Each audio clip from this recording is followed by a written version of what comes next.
बहुत पुरानी बात है। एक जंगल में दो पक्के दोस्त रहते थे। एक था गीदड़ और दूसरा था ऊंट। गीदड़ काफी चालाक था और ऊंट सीधा सा। ये दोनों दोस्त घंटों नदी के पास बैठकर अपना सुख दुख बांटते थे। दिन गुजरते गए और उनकी दोस्ती गहरी होती गई। एक दिन किसी ने गीदड़ को बताया कि पास के खेत में पके हुए तरबूज हैं। यह सुनते ही गीदड़ का मन ललचा गया, लेकिन वो खेत नदी पार था। अब नदी को पार करके खेत तक पहुंचना उसके लिए मुश्किल था, इसलिए वो नदी पार करने की तरकीब सोचने लगा। सोचते सोचते वो ऊंट के पास चला गया। ऊंट ने दिन के समय गीदड़ को देखकर पूछा, मित्र, तुम यहाँ कैसे? हम तो शाम को नदी किनारे मिलने वाले थे। तब गीदड़ ने बड़ी ही चालाकी से कहा, देखो मित्र, पास के ही खेत में पके तरबूज हैं। मैंने सुना है तरबूज बहुत मीठे हैं। तुम उन्हें खाकर खुश हो जाओगे, इसलिए तुम्हें बताने चला आया।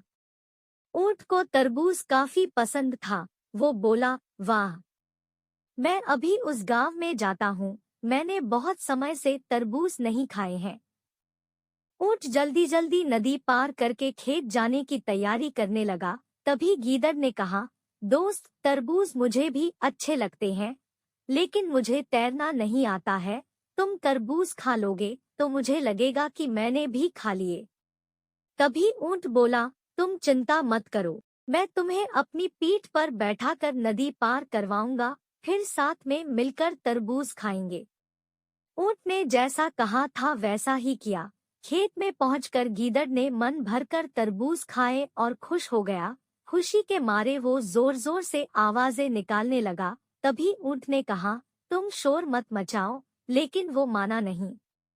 गीदड़ की आवाज सुनकर किसान डंडे लेकर खेत के पास आ गए। गीदड़ चालाक था, इसलिए जल्दी से पेड़ों के पीछे छुप गया।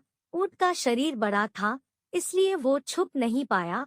किसानों ने गुस्से के मारे उसे बहुत मारा। किसी तरह अपनी जान बचाते हुए ऊंट खेत के बाहर निकला। तभी पेड़ के पीछे छुपा गीदड़ बाहर आ गया। गीदड़ को देखकर ऊंट ने गुस्से में पूछा, तुम क्यों इस तरह चिल्ला रहे थे? गीदड़ ने कहा कि मुझे खाने के बाद चिल्लाने की आदत है, तभी मेरा खाना पचता है। इस जवाब को सुनकर ऊंट को और गुस्सा आ गया। फिर भी वो चुपचाप नदी की ओर बढ़ने लगा। नदी के पास पहुंचकर उसने अपनी पीठ पर गीदड़ को बैठा लिया।